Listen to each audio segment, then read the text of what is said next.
উফ, কি প্রচণ্ড গরম!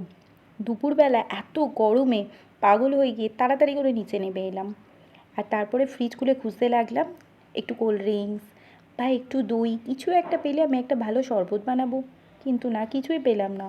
অগত্যা ভাবলাম কাঁচা আম মাখা খাবো, কারণ দুদিন আগে দেখেছিলাম বাড়িতে কিছু কাঁচা আম আনা হয়েছে। তো তাই কাঁচা আমগুলোকে নিয়ে বসে পড়লাম। একটাই আম নিয়েছিলাম কারণ আমি একাই খাবো বলে। আমটাকে কাটার জন্য প্রথমেই আমি আমটাকে ধুয়ে নিলাম। তারপরে পিলার দিয়ে আমটার খোসাগুলো ভালো করে ছাড়িয়ে নিলাম। আমটার খোসাটা তোমরা চাইলে নাও ছাড়াতে পারো, কারণ কচি আমের খোসা না ছাড়ালেও চলে, খুব একটা তিতকুটে ভাব লাগে না।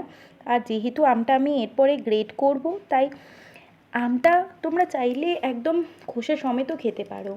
এই আম মাখাটা না খেতে গেলে একদম সেই ছোটোবেলার কথা মনে পড়ে যায়। ছোটোবেলায় এরকমই গরমকালে ম্যাক্সিমাম টাইমে লোডশেডিং হয়েছে, তো আর আমরা বাইরে বসে বসে এরকম আম মাখা করতাম, বা আমগুলোকে না ওই শিলনোড়া দিয়ে থেতো করে নিয়ে তাতে নুন লঙ্কা মাখিয়ে খেতাম। আমার মামার বাড়ি গেলে আমরা প্রায়ই এই কাজটা করতাম। আমার মামার বাড়িতে না কারেন্ট ছিল না, আর দুপুরবেলা প্রচণ্ড গরম লাগতো ঘরের মধ্যে, আর বাইরে আমতলায় এসে আমরা বসতাম, আর বাইরে বসে বসে এই সব কাজগুলোই করতাম।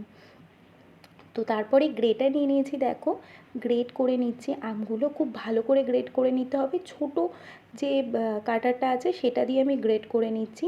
পুরো আমটা আমি করব না, কারণ আমি একাই খাবো, আর পুরো আমটা একা খাওয়ার মতো ক্ষমতা আমার নেই। বেশ ভালোই টক আমটা, কারণ একদম সিজনের প্রথম দিকের কাঁচা আম, এখনও আমের মধ্যে তেমন মিষ্টতা আসেনি। এগুলো চাটনি করার জন্য বাড়িতে আনা হয়েছে ঠিকই, আর কাঁচা আম মাখা সেভাবে তো খাওয়া হয় না। আর আমগুলো যদি একটু হালকা মিষ্টি থাকে তাহলে অনেক সময় নুন লাগিয়ে আমি খেয়ে থাকি, কিন্তু এভাবে আম মাখা বহুদিন খাওয়া হয়নি। আর এই রকম টক জাতীয় খাবার খেলে না, যদি প্রচণ্ড গরমও লাগে না, শরীরের ভেতরে একটা অন্য রকমই ঠান্ডা আমেজ তৈরি হয়। আর আম দিয়ে যদি এই গরমকালে কিছু খাওয়া যায় না, সেটা আলাদাই একটা রিফ্রেশমেন্ট আনে। প্রথমে ভেবেছিলাম এটা দিয়ে একটা শরবত বানাবো, তারপর ভাবলাম না থাক, অত কাজ করে আর লাভ নেই, কারণ একেই এত গরম, তার মধ্যে আবার রান্নাঘরে দাঁড়িয়ে কিছু না কিছু করতে হবে। সেটা ভেবেই কান্না পেয়ে গেল, আর আমি ওসবের পাট চুকিয়ে দিয়ে ভাবলাম আমটা মেখেই নিই, বহুদিনই আম মাখা খাওয়া হয়নি, সেটাই খেয়ে দেখি। তো দেখো এভাবে গ্রেট করে নিয়েছি আমটা প্রথমে।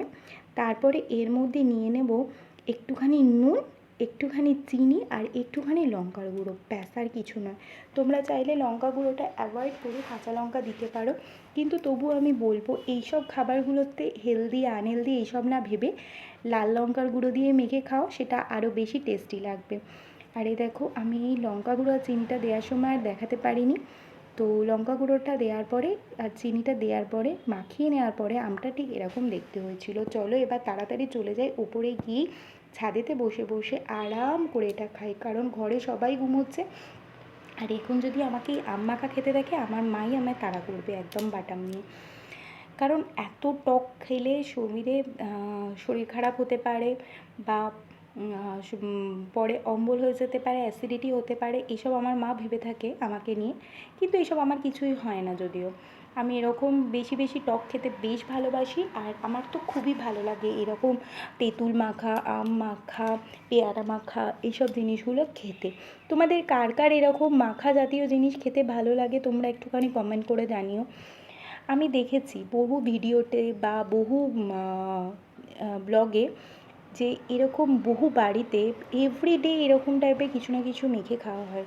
আচ্ছা তোমরা কখনো পেঁপে মাখা করে খেয়ে দেখেছো? এভাবে পেঁপেটাও এইভাবেই ঠিক সুন্দর করে গ্রেট করে নিয়ে তার মধ্যে একটুখানি তেঁতুল দিয়ে, একটু লঙ্কার গুঁড়ো দিয়ে, একটু নুন দিয়ে, চিনি দিয়ে মাখিয়ে খেয়ে দেখবে, কখনো দারুণ সুন্দর খেতে লাগে। ওকে টাটা, প্রচণ্ড গরম লাগছে, ব্লগটা এখানেই শেষ করলাম, টাটা।